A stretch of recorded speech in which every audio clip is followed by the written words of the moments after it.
Each of your individual baskets can now be easily and conveniently searched for interesting trading patterns using the Seasonality Screener. The results can be sorted and narrowed down according to your own needs. To do this, switch to the Screener function and then select one of your baskets from the drop-down list.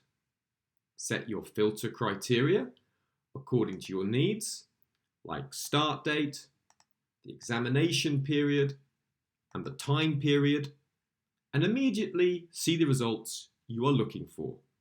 Now, let's add a pattern to your collection. To open a promising pattern and add it to your patterns, simply click on the desired pattern in the list and it will be opened directly. To save one of these displayed patterns, simply click on it. It's opened automatically, as you can see here, and the pattern is highlighted for you.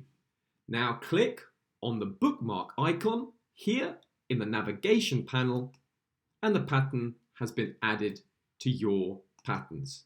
You can see it here.